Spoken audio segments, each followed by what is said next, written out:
3, 2. Today's guest was born in New Orleans, Louisiana.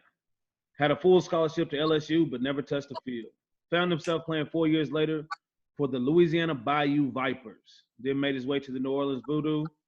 Then 2 years stop up in Hamilton, Ontario in the CFL before going back to the New Orleans to join the Saints. Now the two-time CFL All-Star is back in Hamilton with the Ticats. Welcome to the show, Delvin Breaux Sr. What's up, Bro Show? Hey, what's going on, man? What's going on? Thanks for having me. It's going good, man. And like I was saying when we first got on here, we haven't never talked. It's like the first time we've ever had a conversation. I know, man. That's crazy, man. How's life in New Orleans right now with everything going on? Well, man, with the pandemic and everything, man, you're starting to see more people getting out, man. Which is a good thing. I like it, man, because I feel we need to be outside more, man. Staying active, being active, but also practicing, that safe distancing or whatever. But man, everything other than that, man, everything is smooth, man. I'm spending time, more time with my son, man. So shout out to his mom, man, for letting me, spend time with my son, man. So I salute to her, man, and it's chill, man. Just vibes. That's good, man. How's everything going with the mind right now with the CFL, not knowing what's happening? How are you staying in shape, and what are you doing to train? Well, we only can control what we can control, right, man? I let those, business people handle that, man. But I've been training, man. I've been training since January, man.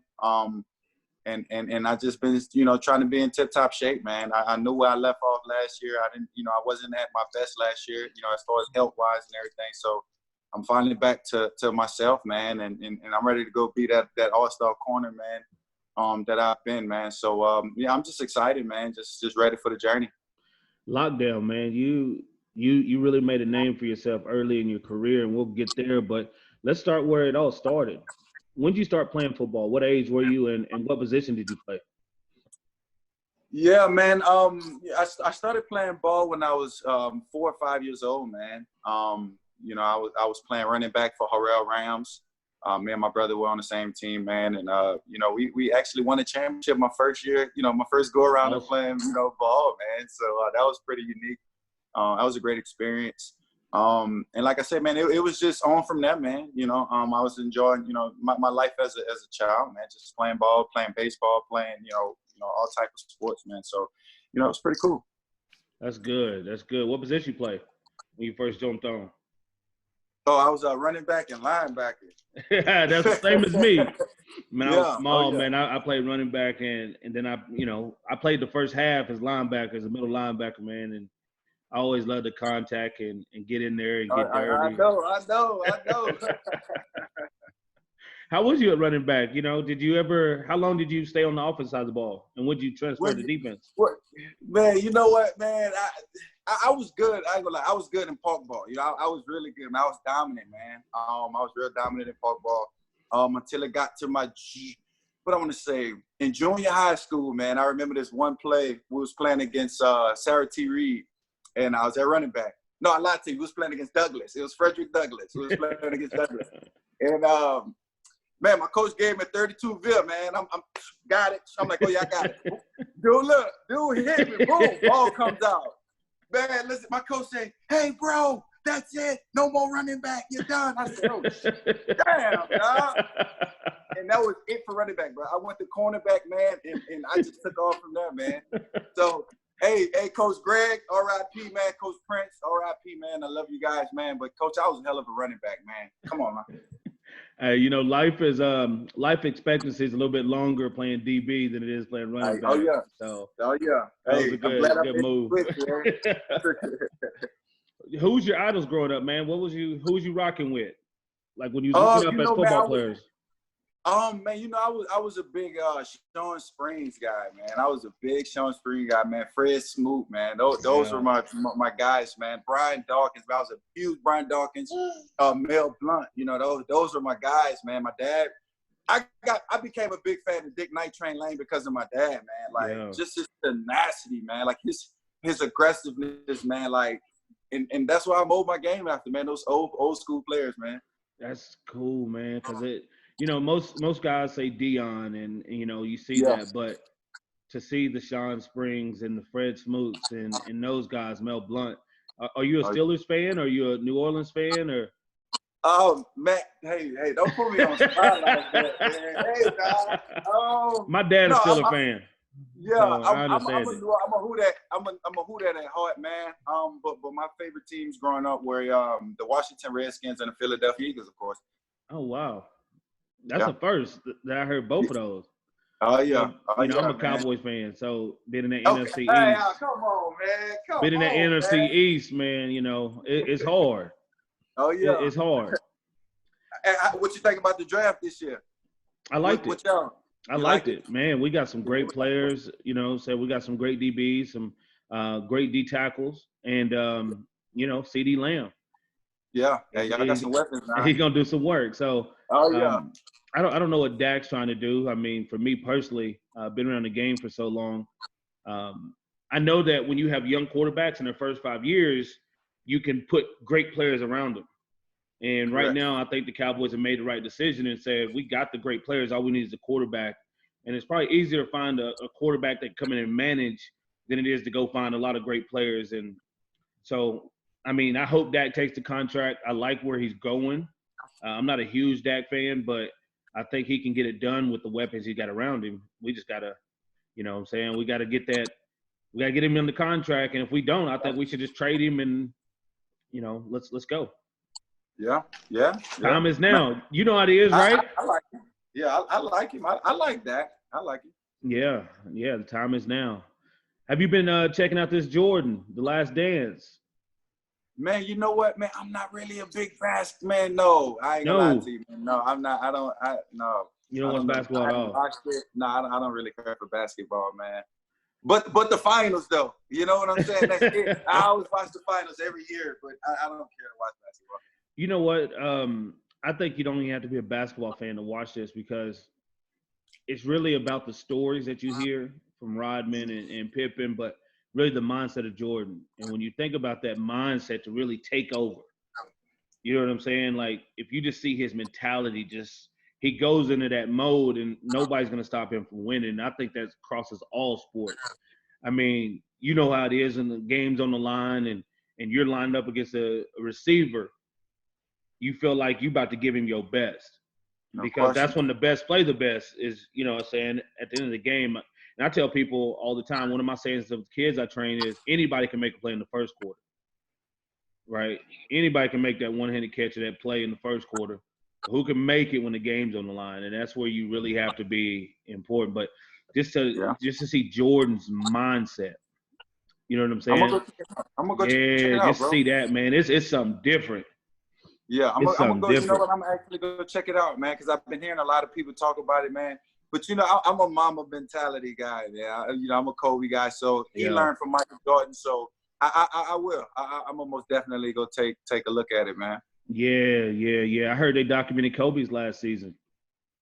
Ooh, that's dope. So it could be coming out soon, man, in the next year or so. Yeah. Yeah.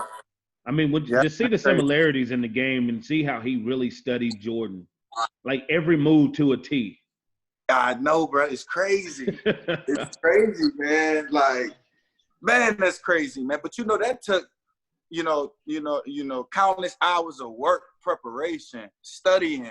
You know what I'm saying? All that goes into becoming, the GOAT, man. Yeah. And that's what people need to understand. People think, you become the GOAT by I'm gonna just wake up in the morning and fuck, just be Michael Jordan. Fuck no. You actually got to put in work, bro. It's constant work, man, and that's what people, need to understand, man. Michael Jordan ain't do that by accident, man. That man, him and Kobe put in, countless of hours, man. No sleep, dog. And that's what it takes, man, How do you feel about, kids looking up to you, college players, and even other pros looking up to you and some of your techniques and some of the things that you do and try to put that into their own game? How does that make you feel? Man, you know what? It's humbling, man. It's very humbling, man, that I can, the craft that I've been working on from learning from Darrelle Reeves, man, to other people wanting to learn that, man. You know, I think it's unique, man. And it's something, it makes me want to craft at my craft every day because I know I have people watching me. I know in practice, I have my teammates watching me, man. Because they really want to, hey, how you do this so well, bro? And I can't afford to mess up, dog. I can't because those guys seeing that, you know. So I have to be on my game every day, man. So, you know, you just got to work at the craft. I think it's dope, though, man. Yeah, man, I think it's super dope. Like, you go in there and, like, you just came on the scene. Like, it's so crazy. And we're about to get into your story, but I can't wait because I'm excited to hear it, right? Because I've never heard it. I've heard about it, but I've never heard it, right? So I'm excited to hear it and for you to share it with us today on the LewLewLogic podcast, man. So let's get to it. In high school, right? Kickoff return. What happened? Well, yeah, man. So that whole day, bro, to me was I'm gonna just give you the whole rundown, dog. It was that morning, bro, was normal for me. It was a normal day. You dig? It was a normal day for Delvin Breaux, man.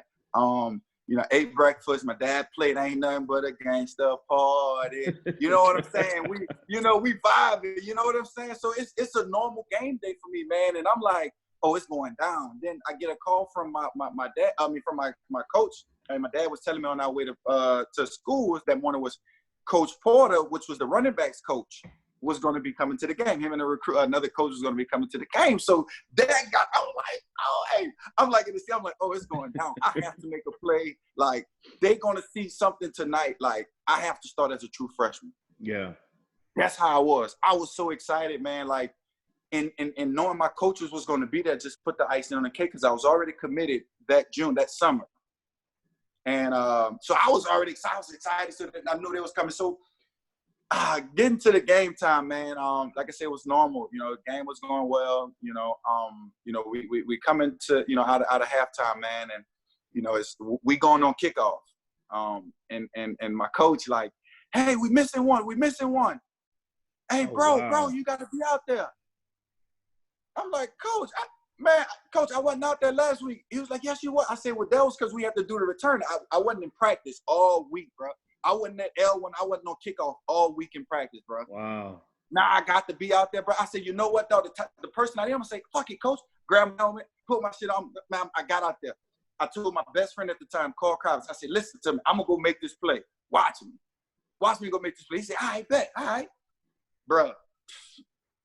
T kicked off, but I'm hauling ass down there. Because, I'm a player. I want to make a play. I know my scouts, my coaches up there. I want to make this play, dog. Yeah. And about the 17 or 23-yard line, man, is where it all happened. To me, it was a normal tackle. I went in there, and like the guy knee was coming up was Peyton Jason at the time, running back for Jesuit. His knee was coming up. So as his knee was coming up, my head, I dove in with my head like that, and it was perfect timing, and next thing you know, my neck just jerked back, so my whole face just jerked back, man, and boom, I just laid it on the ground. Everything went dark, man. I couldn't move, I couldn't do nothing, man. Everything went dark, and so scary. Bro, I'm telling you, and within a few seconds, man, like I just see this big bright white light, bro. Like, Nick, listen to me, bro. I just see a bright white light, dog. I don't know. I've never seen it before. It's something I can't even really explain it because it was weird. I'm like, dog, what the hell am I seeing? It's just this big ass bright white light. And then next thing you know, I hear my coaches like, hey, D bro, you all right? You all right? I'm like, yeah, I'm good. They're like, all right, well, let's get up. Gave me smelling salt. Man, got up off the field. Took my own helmet off. I'm walking off the field, bro. Not knowing my neck was broken. I'm thinking everything is smooth, peaches and cream, dog. So I get to the sideline. In high school, you have to sit out a play or two. Yeah. You did. I think it's two or three plays or like a play or two before you can get back in. Yeah. So I'm sitting on the sideline. I'm jumping up and down. Man, my teammates like, bro, that was a good-ass hit. And man, in my mind, I'm like, oh, yeah, I'm about to get back in. Oh, yeah. Oh. Man, something just shot up the back of my neck, man. I say, damn. So I say, damn. I turn back around. I say, damn. I say, something bothering me back here. So he tried to give me some ibuprofen. Man, it was 4 ibuprofens. Took them, couldn't fucking swallow, dog. I couldn't swallow, so I don't know if you can see my scar. I got a scar in the front of my neck. So my disc slipped in my esophagus. So I'm trying to swallow the pills, but I can't because my disc is slipped. And I didn't even know. Choking? Correct. I'm on the sideline choking, trying to get the pills back up. I'm like, damn. So when I'm doing that, next thing you know, bro, I said, Dad, this is hurting. Like something was, bro. I said, Dad, back here, it's killing me. I said, get the ambulance and we need to take me to the hospital, man. This is me telling my dad, I'm so fucking calm, bro. I didn't even know. But I just know something is wrong back here, dog. Yeah. I said, Dad, get the ambulance. You did. Got me on the ambulance, put me on that thing. You know, my mama hit my mama whistle. My mama get this little whistle, man. My mama's so dope, man. She get this little whistle. The whole crowd is because the game's still going on. You but hear that whistle. This whistle. I hear this whistle, dog. Out of the whole crowd, I hear this whistle, and I put my thumbs up. I couldn't move, but I put my thumbs up to let her know I'm good. I didn't know where she was, but I heard that damn whistle, dog. Yeah. Boom. Get to them. I'm getting in the damn in the back of the ambulance, right? I'm getting in the ambulance, dog. It's so crazy. Mind you, I don't know what's going on with me. My adrenaline going, dog. I'm sitting there, the lady sticking me in my arm. I'm looking up at the man, bro. I'm saying, hey, man, was that the hit of the week, bro? How hard was that hit? I was not fucking worried about my neck, dog. Yeah, you just thought you had like just some bad pains. Correct. Right? Like, you know, something, a finger or something like that, you did. Yep. So I'm not tripping. I'm like, no, I'm good. I'm landing this thing. These people got me. It felt so right, bro. It felt like I belonged there. If you get what I'm saying, like everything was so peaches and cream. Everything was so smooth. If those people took care of me, dog. Them people, like, they took their time with me. They did everything. I swear, it felt like I belonged there, bro. Oh, man. You dig what I'm saying? Yeah, it was crazy, bro. That's great that they took care of you the way they did, because that could go either way, man. That's always touch and go, especially. So what was the actual injury? Can you share with everybody the actual injury? Yeah, so when I got in the hospital, the doctor, did the x-rays and everything, and, he came back and was like, son, how are you alive right now? I said, what you mean, doc? I'm alive because I'm talking to you. He said, no, man, you broke your C3, C4, C5 vertebrae. I said, what? Wow. I said, if you break your neck, aren't you supposed to be dead? So it's 3, 4 level fusion, 4 or 5 level fusion, 5, 6 level fusion. Yeah. That's what I got in my neck right now. So I have all those plates in my neck that's keeping me going. And the doctor was just looking like, man, you're a miracle. Man, how are you alive right now? That's all he kept saying, bro. And then to walk off the field. Man, come on, Nick, tell me, dog. Dude, that ain't nothing but a blessing. Come on, bro. What's the mindset? Just imagine being back in that place, doctor telling you, one, it's a miracle that you're even alive. And I know that what follows got to be, you're never going to play sports again. Mm-hmm. Right? It's not possible for you to go and play sports again. What was your mindset right then at that moment, and what allowed you to overcome that? Well, at that moment when he told me that, man, that, well, you know what, man, he never told me that football was over with for me. The Really? man never told, my doctor never told me football was over with for me. He never told me that. Never. You hear me? This man never told me that. Nick, I was in the hospital for a month, dog. This man I've never once told me football was over with for you. So what was the course? Man, you know what, man? When I was getting discharged out the hospital, bro, I asked my doctor, Dr. Miguel Melgar, man, I'm so thankful for him, man. He's my angel, man. I'm so thankful, bro. I asked him, I said, Doc, will I ever play football again? This is me getting discharged. I'm in my wheelchair, getting out that damn hospital bed. He looked at me, he said, send me Super Bowl tickets when you make it to the Super Bowl. And this man turned around and walked out the door, man. So how you think my mindset gonna change? How you think I'm gonna feel then, Nick? Man, I got the chills, man. I'm doing this shit, man. You hear me? Man, I got the chills. This man told me send him Super Bowl tickets. Man, that's a vision. That's manifestation. I got to go get that. He said, go get him Super Bowl tickets. Man, look how far I came. Look how far I got, Nick. Yeah, one, he saved your life, and two, he put you back in a position to do it, and three, he never gave you any discouraging words that would alter your path. Only encouraged it, man. That's amazing. That's crazy. To see it, right? I even remember my English teacher when I was in high school was like, man, some girl was like, hey, you're gonna play in the NFL, and I was like, you think so? He was like, man, don't believe that. There's only a certain amount of people to do it. Just don't set yourself up for disappointment. And some people's vision of you or some people's vision of themselves put limits on everybody else around them.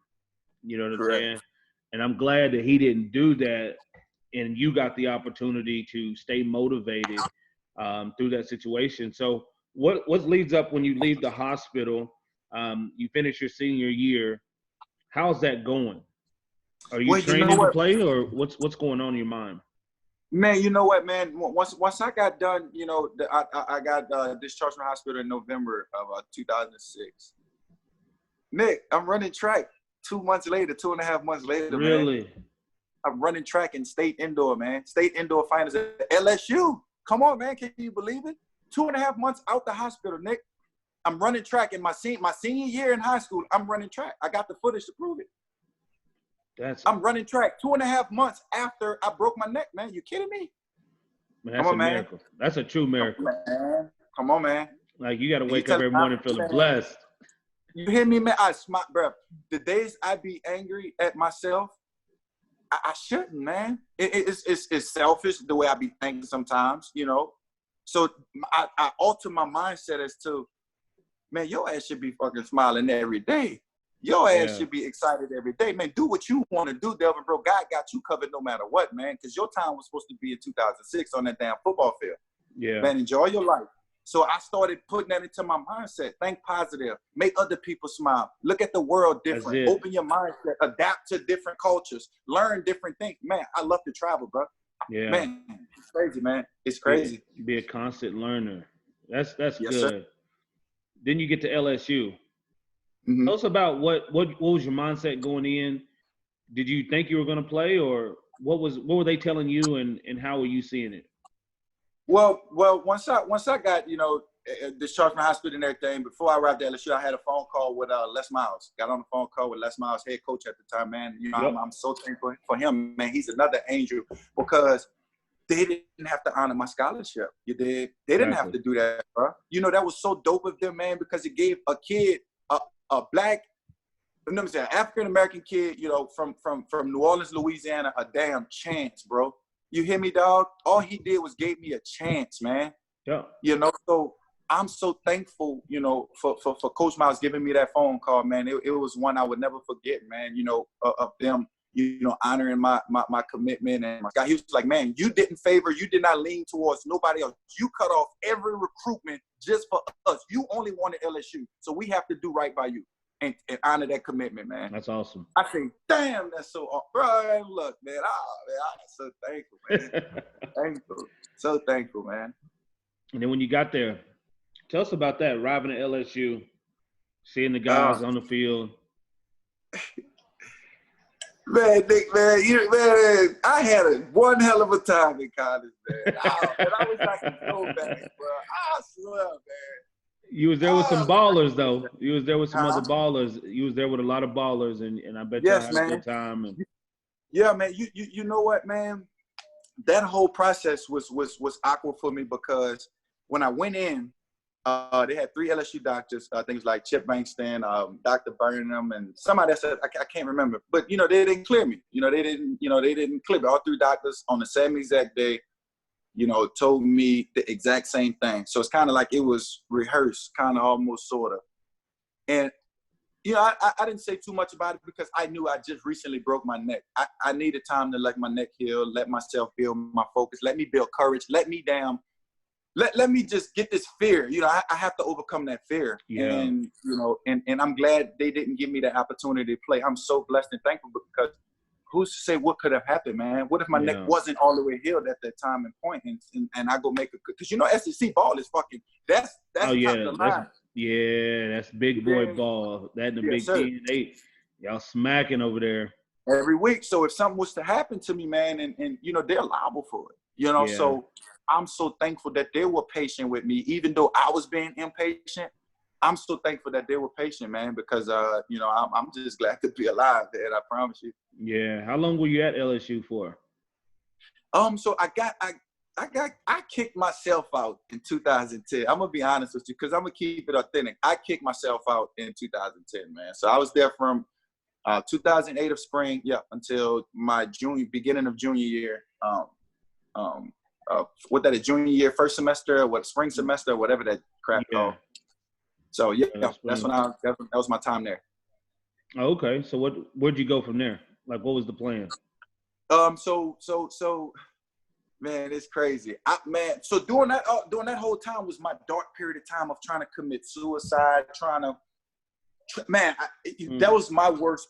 Man, that was my worst point. That's when I was at my lowest between 2009 and 2011. That's when I was really in that mode of just deep depression. Like I said, wanted to commit suicide twice, man. Not once, but twice, man. And like I said, it wasn't my best moments, my proudest moments, man, because it just wasn't. Fuck it. Everybody got to go proud through. moments for nobody, dog. Yeah, everybody got to go through it. Proud moment, man. And what got me through was just the prayer of God, man. Just seeing those signs and knowing I can rely on God at any point. You dig? He saved me, man. Like I said, man, how the hell? I put a towel, a shirt around the ceiling fan, man. And I love sharing my damn story because the shit is a beautiful thing, man. Because I overcame that shit, dog. I overcame it. It's amazing. And how the hell a damn ceiling fan just everything just collapsed, bro. Everything just fell. As soon as I tried to get up, it was holding, boom, everything just dropped. It was strong. How do the ceiling fan just break down like that, bro? Yeah. I'm trying to be gone, dog. I have no reason to be here. For what, man? Is it everything that you work for and you felt like it might not ever happen? Like it just got too, like at first it's like, it's motivating to get over that injury. It's motivating to get over that injury. And I talk about it because in 2013, when I broke my leg, it was my first major injury and tore every ligament in my ankle and my ligament from my knee to my ankle. And it was like motivated to get over the injury. And I got over it a lot faster than they thought I would, right? Mm-hmm. And then through the off season, it stiffens up and stuff. But that next season, 2014, it's like, man, I've never been in more pain in my life. It was so hard to make it through that season. And it gets real frustrating, right? Does it feel like you worked so hard for this? Like you had the moment, you had the scholarship, you had the mindset, you did everything you're supposed to do, and then it's kind of like just all taken from you. Yeah, at that point, yes, man, because I ain't have nothing to live for, dog. Everything I felt like, I done busted my ass for, man. Since like I said, 4 years old, 5 years old, dog. I just couldn't believe that it was over with, man. You dig what I'm saying? And to me, I just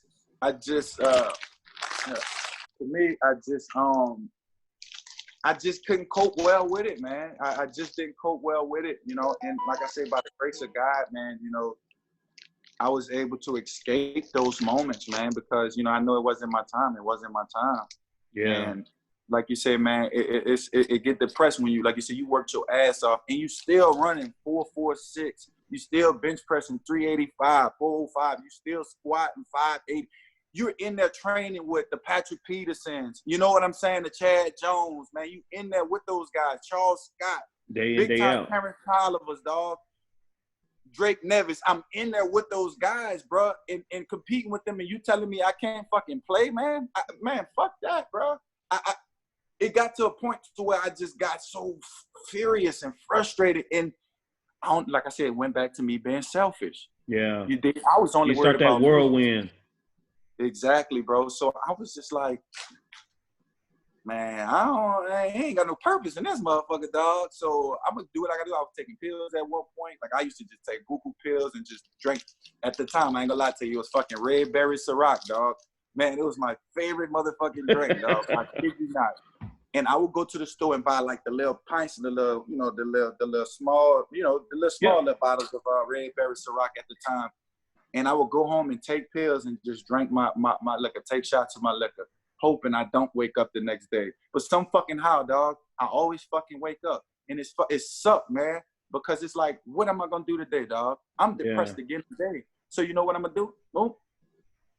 And I always did one because I was afraid to do multiple. Because it's like I'm consciously knowing what I'm doing, dog. But so I'm like, I'm taking one of these motherfuckers that, if it happens, you don't, whatever. I've been there. But it ain't my time. It wasn't my time. And yeah, man, you know, it was dark during that phase, bro. I ain't gonna lie to you, man. And I'm man, look, I'm open to share it, man, because like I said, it can help somebody else out, you know? Oh, of course, man. And, you know, I've been there, you know what I'm saying, with the suicidal thoughts and the depression and certain things, man. And this is, you know, it's very freeing to talk about it. But I mean, at the same time, it's like, this is what people don't know about you. They don't know about your struggle to get to where you at, right? I believe, you know, when you have a bad play or you have a bad game and fans boo, or you get people talking shit on Twitter and, you know, all those different things, like, if they just knew what you went through just to be in that moment, you know what I'm saying? You can't boo. You know what I'm saying? It's like, it should be a standing ovation at all points, because this is the struggle, right? We go through the struggle, and I believe, you know, they say, you know, you got to be comfortable in the fire. Yeah. Right? I used to be like that in football. I used to tell my guys, like, everybody else runs away from the fire. We got to run to the fire, and we got to be comfortable in that fire. You know what I'm saying? Just like a firefighter, you got to be comfortable in that fire where it's most dangerous. You got to be comfortable and be ready to execute, right? Because you know what you've been trained to do. Yeah, you know what I'm saying? And in your life, if you look at it, you went through that fire. You got comfortable in that fire, and it got dark, right? Shit started falling around, but you still kept going. You still stayed motivated to keep going. Yeah. And then 2 years later, you end up with the Vipers. How did that happen? You know what, man? You know, he's my best friend, you know, till this day, man. Shout out to my guy, you know, CEO Shields, Alex Shields. We were playing flag football, you know, and man, I dominate flag football. You hear me, bro? I'm out there killing shit. I'm like, bro, it's unreal. It's like, man, you don't belong out here. This is what I'm getting from my peers, everybody around me. Man, I done made damn MVP at flag football tournaments, defensive MVP. You dig what I'm saying? I'm out there shining, and my brother, you know, he like, man, I think you should play football again. Like, this ain't for you, bro. Like, I picked off 4 passes in one game. He said, man, you need to go try out for a team, or you need to go play somewhere. So his first mindset was the New Orleans Voodoo. I said, man, I'm not ready. I said, man, look, give me a year. I promise you, give me a year. I'm going to get my film, and I'll be ready. Yeah. So I went and played GDFL. That's GDFL, Gridiron Developmental Football League. And that's why I met Coach Ryan. He's the head coach of the Louisiana Bayou Vipers. Okay. And I went and played there. Yep. How'd you enjoy that? Back on the field for the first time since high school. You know, that was dope, man. But I was scared. I ain't gonna lie to you. I was scared the whole bus ride up there, because I didn't know, you know, I'm like, dog, I haven't played football in damn near, you know, 6 years, 7 years, bro. What the hell am I gonna do? I hope I can just cover. You dig? Look, I hope they really don't throw it. I'm not gonna hit nobody. The toss sweep out there to, man. Look. So so I'm on the plan. I'm just like, man, like, I'm gonna pray to God. I'm gonna just give it all to God. God did not put me back in this situation. He did not put me back in this situation for me to fail. He did not put me back in a situation for me to fail. So, man, you know what, Nick, man? The second play of the game, I went out there, man. I was nervous as shit.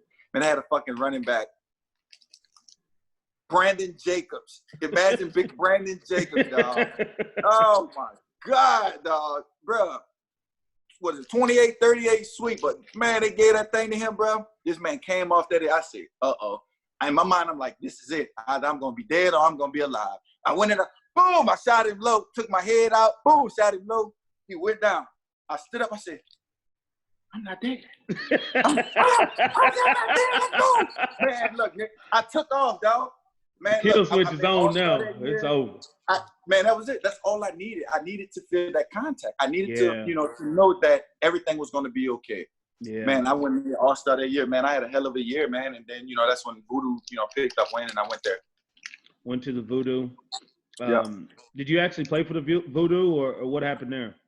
Yes, man. So that was a short stint, man. You know, I did the workouts for him. You know, shout out to my guy Anthony Griffin, man. He was my guy who my agent who believed in me. I can't forget about him, Nick. I can't forget about the ones who helped me, dog. Oh, of course. I can't forget, man.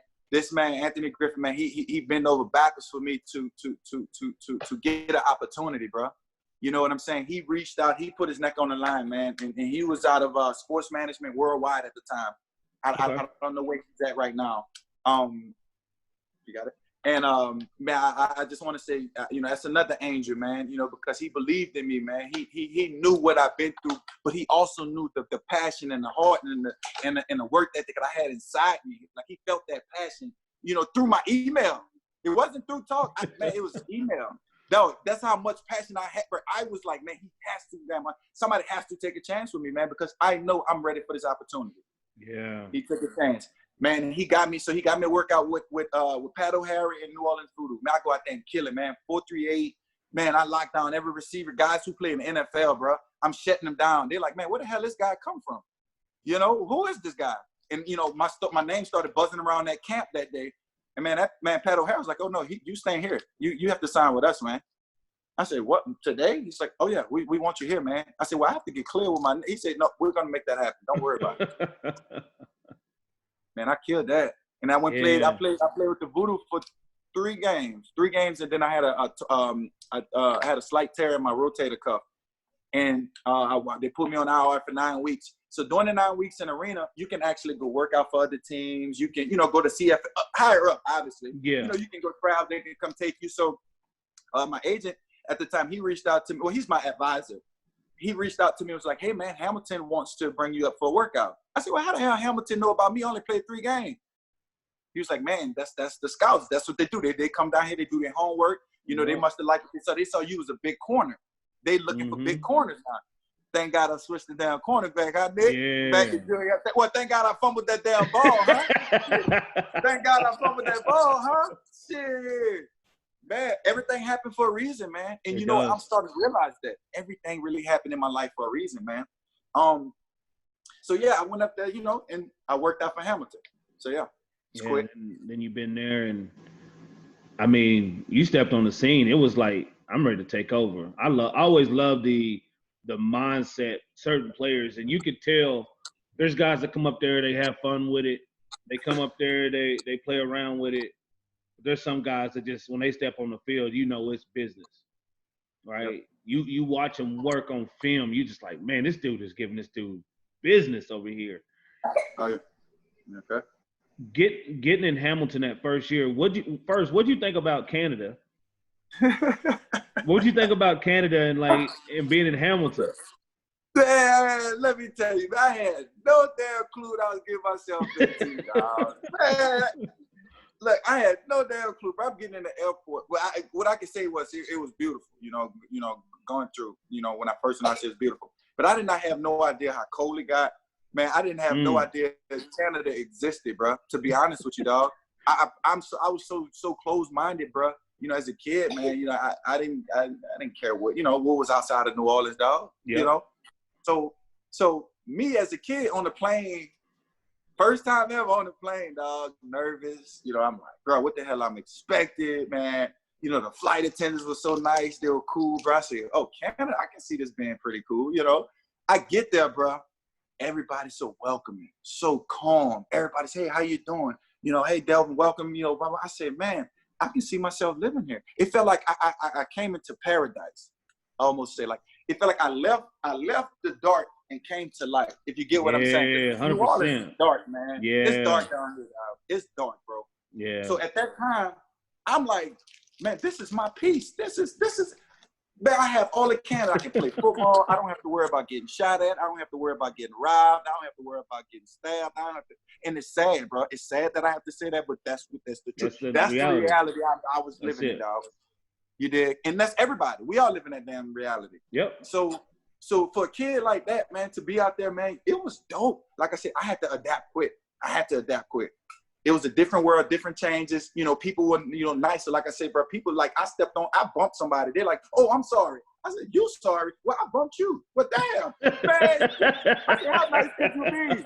I said, man, you know what, man? I just took it and ran with it, bro. I adapted to the culture, man. And like I said, Hamilton is my second home, man. It's beautiful. Yeah. How often do you get to Toronto? Do you go to Toronto often, or you just stay low key? Yeah, dog, man. You know what? I've been having relationships during my time, so I be staying low key. But now I'm single, dog. And not to say anything bad, but shit, it's time. You already know what time it is. I'm single now, dog. I finally get to live my life the way I want to, man, and I'm doing it, you know, with this platform. So I'm gonna enjoy it. Man, that's a blessing. You know, coming to Canada is a different feeling because you don't know what to expect. You don't know what to think, and there's a lot of wonderful people in Canada, and you know that safety. Like me and my wife talking about the other day. Like she was like, "Would you really want to go live back in Texas?" I said, "I gotta have a house there, but I mean, living there, just thinking I'm a 5-year-old going to school every day, and it's just I don't know if you just want to put people in that situation Right. all the time, right? Especially when you don't have to." Exactly. Stepping on the field for the Ticats. First game, was it a home game or was it a away game? My first game my first game actually was in I believe Montreal. It was in Montreal, I believe.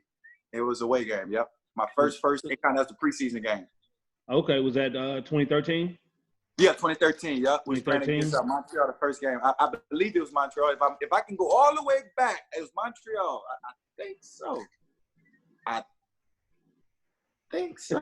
Yeah, I believe so. How was it for you? How was that game?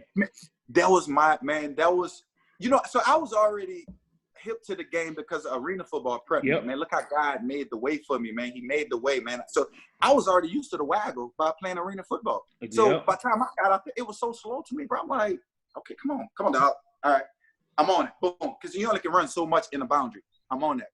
Yep. So when coach was like, hey, bro, I want you at boundary corner. I'm like, so I got to play U.S. So this is regular rules. So he's like, oh yeah, this is U.S. I want to see what you can do here, man. The first play, man, I took a guy and I ran him all the way to the damn Gatorade thing, man. I kid you not, bro. I kid you not, Nick. I swear to God, I kid you not. Jeremiah Masoli said, God damn, bro. Man, that's when that shit was legal. You know, they weren't throwing flags on me or nothing. Nope. So I was like, man, I'm good. You know. Yeah, and you just out there manhandling people, man. You're a bigger corner, and you getting that press technique, and you already know, man, he's about to put his hands on you. I used to tell receivers all the time, you can move laterally. Yes. I'm like, do not stand in front of him, because you stand in front of him. Hey, don't be giving them don't be giving them no tips over there now. Man, if you stand in front of you, it's just, it is what it is, right? You got to give yourself the best chance. Yeah. Right. And if I played over there, I would never be stationary. I know where I got to hit the line every time. But guys get there, they get comfortable, and they make it a lot easier for you. Until they get these hands, and then that's when they realize, oh, he ain't playing. So now you know what I'm saying. So now it's like throughout the course of the game, bro, I start getting this. I say I won. I psychologically beat him already. When I get receivers doing that, I won. So now you playing into my game now. So now I'm gonna play with you. Now I won the game. So my best thing for receivers is be you. Do you? Yeah. You good, right? Do you show me? Because I know you know what I'm coming with. I'm coming with some heat now. So if you're good, let's go. So you battle tested though. So your mindset. Do you talk shit to receivers? I don't say nothing. You don't say nothing. So I don't remember you talking. I don't say nothing. It infuriates the receivers because you want to talk and be buddy. I don't have time for that, bro. No, I'm not here for that. It's all business with me, man. I don't come talking. Oh, bro, good. Hey, good, bro. Hey, bro, man, don't. And I just keep on walking back to the other. You know who talk for me, man? I got my savages, dog. I got Simone 21. 21 out there. Hey, you know his ass talking. I got 2-1 out there. I got my dog Brooks in the boundary talking. I got my dog JG. So, I don't say too much, dog. You know, I went to the same school as Don Unamba. Oh, yeah. I helped get him back in the CFL, man. And I know y'all was over there together in Hamilton. And that's one of those things, man. You see all these guys that love to play the game, but they play it a certain way, and you play it old school. So you could tell who your guys are. Like Fred Smoot wasn't the biggest dude. He was a dog. Yeah, yes, sir. Right? He was a dog. Sean Springs he's one of those guys. He's Champ Bailey, you know what I'm saying? That was high level tech. Yeah, high level technique. Hell yeah. right? So you can tell the guys that you grew up watching, the Mel Blunts, the Dick Oh, yeah. Night Train Lanes, and just the mindset you play with is just a different level. Yeah. Appreciate it, boss. You incorporate that in your game, and you take it day in, day out. What do you focus on in practice? Like, what are your practice habits? Well, you know what, man? I always try to. Fuck that. It ain't I. Coach O, you know, he always, you know, say, what are you working on today? You dig? What are you working on today? You know, and it always be something different with me, whether it's my eyes, you know. And what I mean by eyes, I may elaborate. It's from the moment when I tell you I'm working on my eyes get disciplined. So if coach say, hey, look to the left, you know, I'm looking to the left and I'm going to find a pinpoint on the wall. That's discipline. I'm training my eyes to go look straight to the left at a certain point. So when I'm in man-to-man coverage, this guy run an out route, I'm looking directly through the receiver through him, and that's going to get me closer to my ball. So I train myself in meetings when I'm watching film. Okay, I'm studying the receiver. He loves to break his routes between 10 to 12 yards. All his out routes, he always like to break it between 10 to 12. So when I see this, I know, okay, between 10 to 12, as soon as he break, I already know what's coming. So I'm driving. Eyes to the man. So it's just little key things. Like I know press technique. Press technique is my strength. Yeah. So, you know, I work on that. But yeah. that ain't what I'm, you know, that ain't what I'm really focused on. That. I'm working on off man. I'm working on, you know, being able to be a great tackler. I'm always getting in position in practice. I'm always coming down. Whether I don't tackle or whatever, but I always come in position. I'm always trying to put myself in the best position because I think as if it was game time. Yep. Would I fucking be high in game time, Nick, running up to you like this? No. I'm going in practice. I'm low. You did? Or I'm covering the receiver. Okay, he catch the ball, but I'm always working on my eyes. I'm working on every little thing, every little detail because the details matter, man. Consistency is greatness. Yes, sir.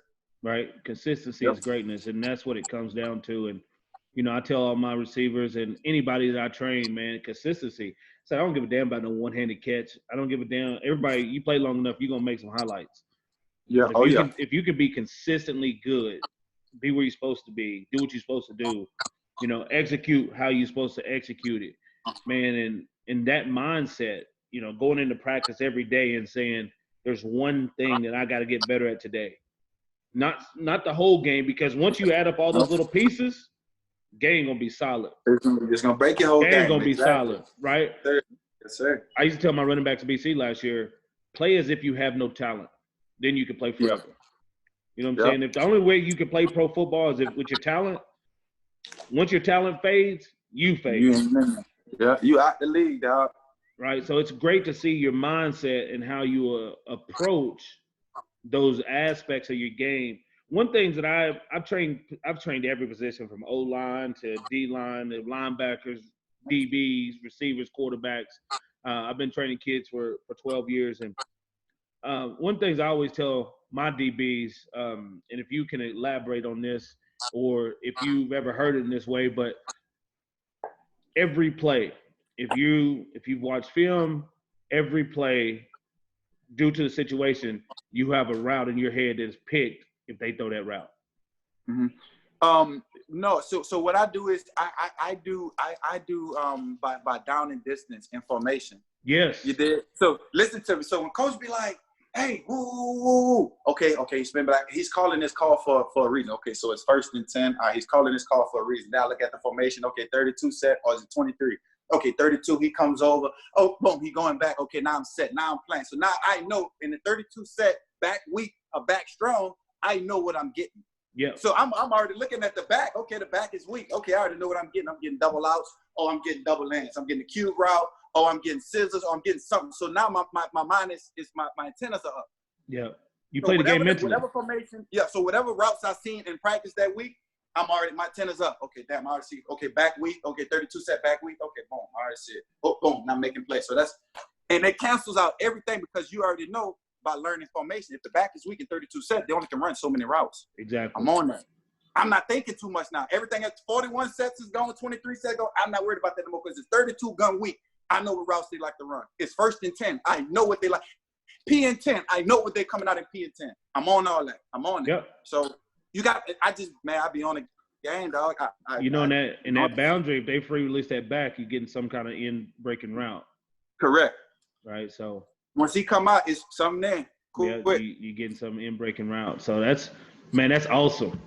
I'm glad I'm having this conversation, man, because you know how many there's a lot of players that can't play this game mentally.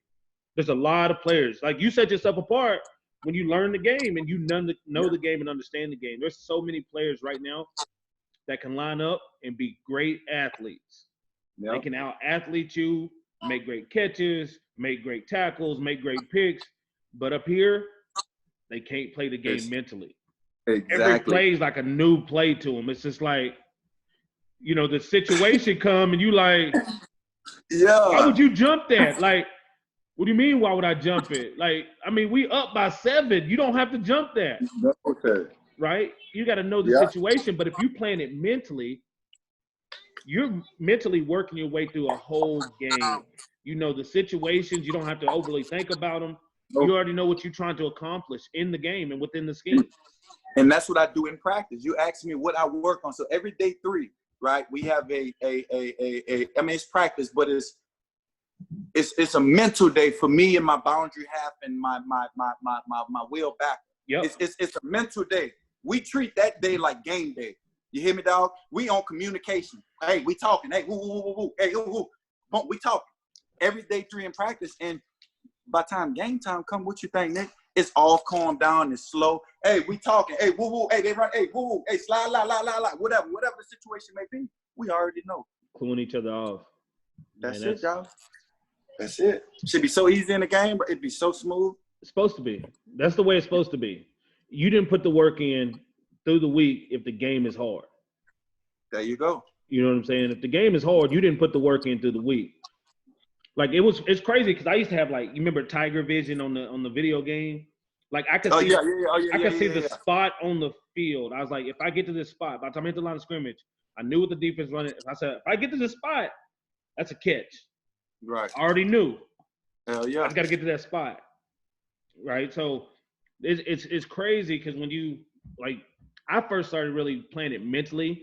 I tore my MCL and my PCL in a game against Montreal. I cracked 2 ribs the week before. We had 2 games, Labor Day rematch.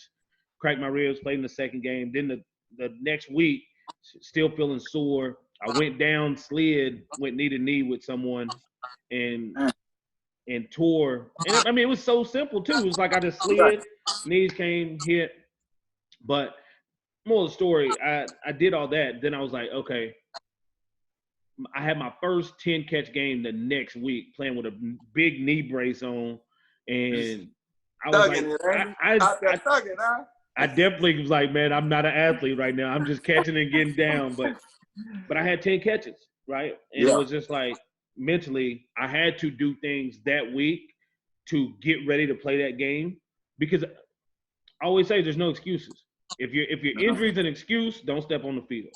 Mm-hmm. If something's an excuse, don't go there. Mm-hmm. Because if you put yourself in position to be successful, don't blame something else on the reason you're not. Correct. You know what I'm saying? Well, let's talk real quick before we get up off here about the New Orleans Saints. Yeah. Yeah, man. How was that going back? How was that going back to NO? Oh man, you know, that was dope, bro. That was dope for me, man. I was excited. You know, I was more excited about the journey, bro. The journey as to how long it took for me to finally get to this point. You know what I'm saying? And so that was more exciting than anything, man. I wasn't worried about, you know, nothing. I was just more excited, like, bro, I get to travel to Seattle, bro. I'm traveling to San Francisco, bro. I'm traveling to, you know, Tennessee, bro. I'm traveling to Florida. And that was more exciting for me than anything, bro, to be honest with you. And being back home, it just was the icing on the cake, bro.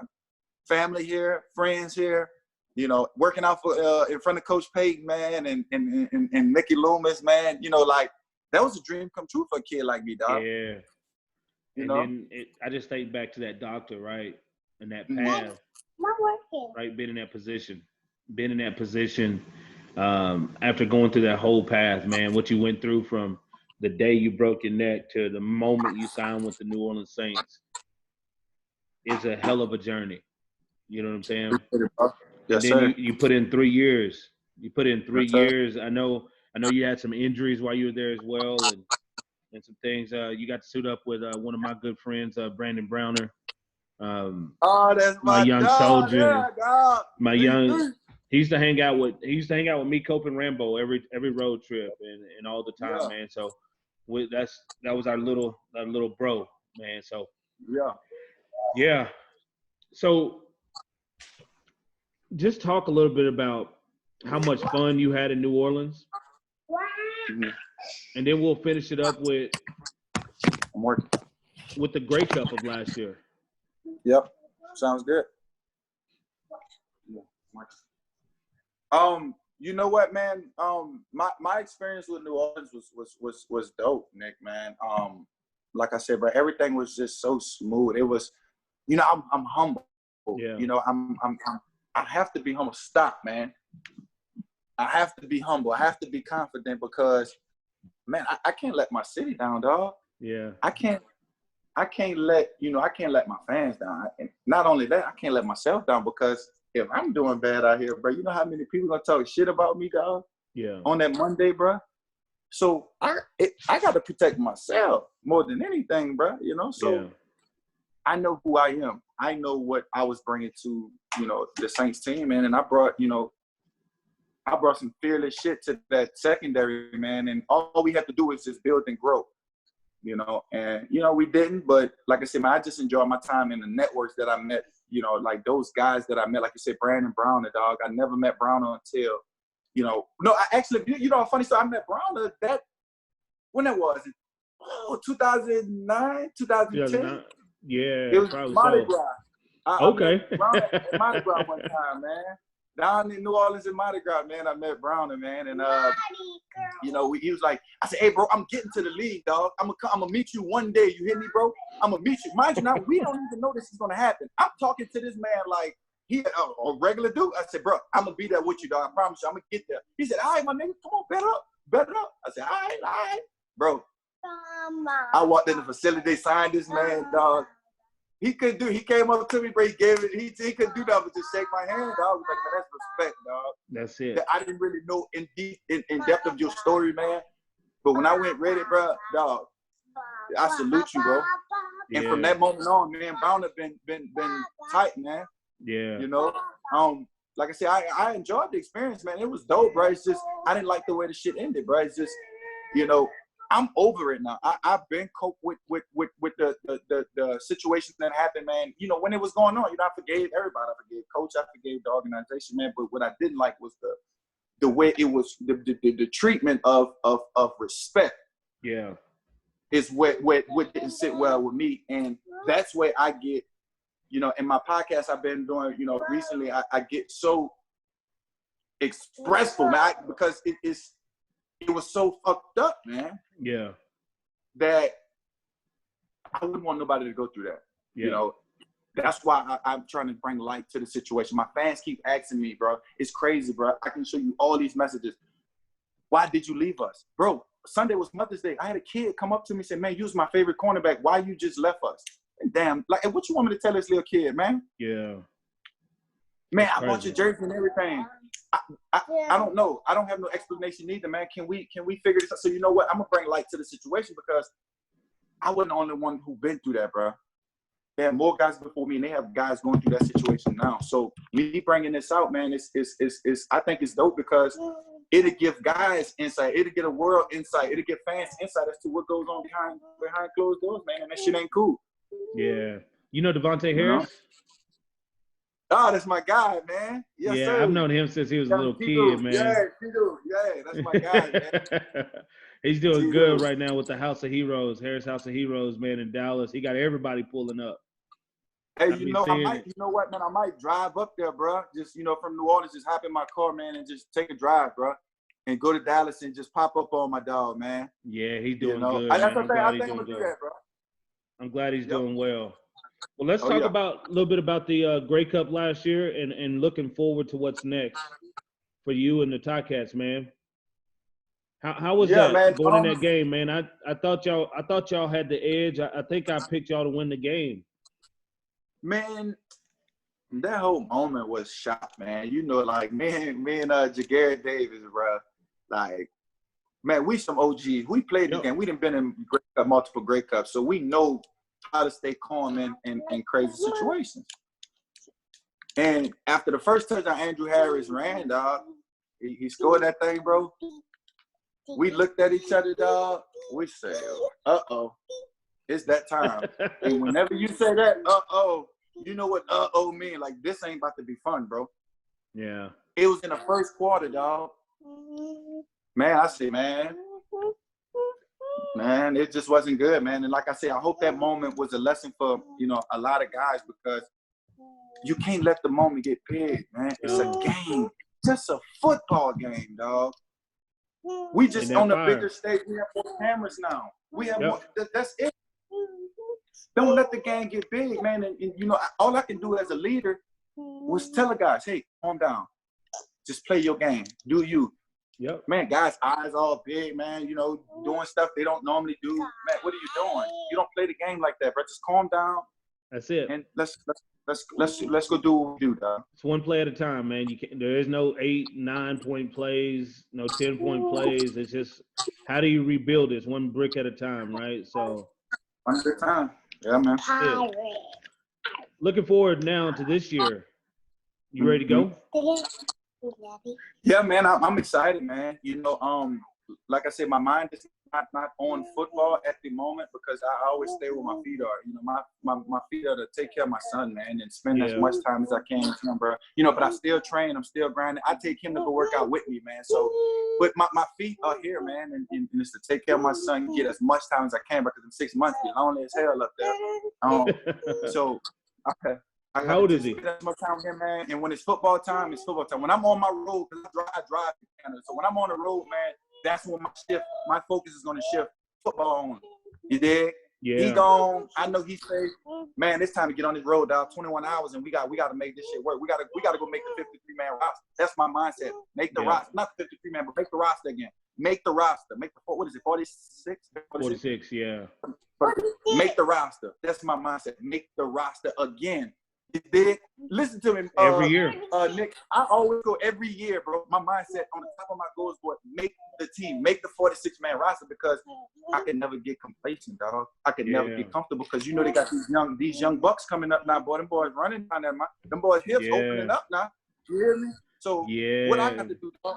I got to stay on my game. I got to stay on my grind. I got to do my massage. I got to do my treatment, move my therapy, bro. Stay flexible, do my yoga, man. Keep grinding, keep doing what got me there, man. That's all I do, bro.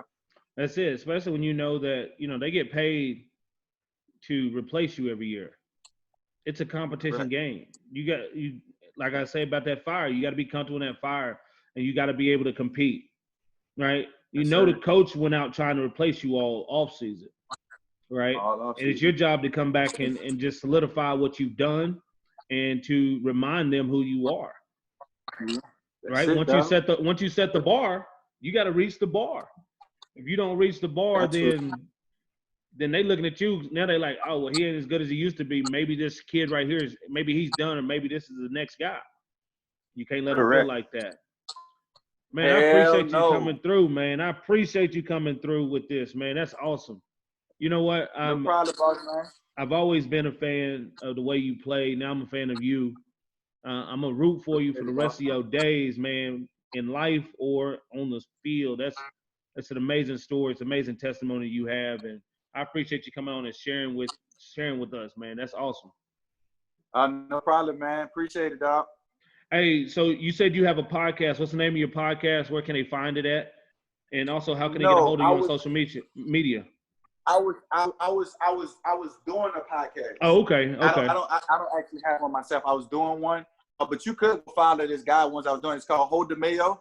It's on Twitter. It's pretty cool. Guy's pretty funny, man. But you can, follow my apparel line, man. I started me a clothing line on my son's birthday. This past in April. You can find it at Breaux Show, BREAUXSHOW_apparel_. You can go shop on my website at www.broadshow.com. And yeah, appreciate it. Indeed, brother. You got any social media people can hit you on? Yeah, I got Instagram. You can hit me at BroShow40, or you can hit me on Twitter at BroShow24. Yep, and this will be on my YouTube page. Also, this will be on Anchor and Spotify and Apple Podcasts, Google Podcasts, and a couple more. Man, I appreciate you coming through. Thank you for your time. Thank you, bro. Let's connect. I see you said you like to travel. I want to help you out. I'm gonna connect with you right now after this and send you something where you can save 35% on all your future travel, man. And it's 100% free. 100% free for you, man. Dope. So yeah, in any way I can support you, man, let me support you. One of my guys is talking about doing something back in New Orleans, Fred Stamps. And so yeah, Fred, yeah, it's my guy. Yeah, so anyway I can help you guys out, man, let me know. And yeah, let's keep this party rolling, man. You've done a hell of a job of creating a platform, of going out there and playing the right way and doing the things you're supposed to do in life. And you got a lot of knowledge to share with a lot of these kids that's going through these tough times and a lot of these athletes, right? So I'm glad I can help with the platform to share your story. Oh yeah, most definitely. You got anything else for anybody out there struggling right now, or anybody that's in that fire and going through this situation? Is there anything you would like to say to everybody before we end this? Yes, just keep your head up. You know, always strive for the best. Always strive, for the best. Always go, for the goal. Go for your ultimate goal. Don't worry about nobody else's goal but yours. You focus on you. You get yourself to your ultimate dream, because a lot of people could let you down. So, and if you don't want people to let you down, you be the difference. Yeah. So keep your head up. Always overcome obstacles and overcome adversity and salute. That's it, man. That's it. Well, bro, I appreciate you, brother. Have a great day. Yes, sir. Salute. Take care. Take care of the little one. And enjoy. Oh, yeah, I got, game head. All you want to do is play the game. Hey, what's up, people? I mean, my game. All right, my brother. Yeah. All right. Y'all have a great one.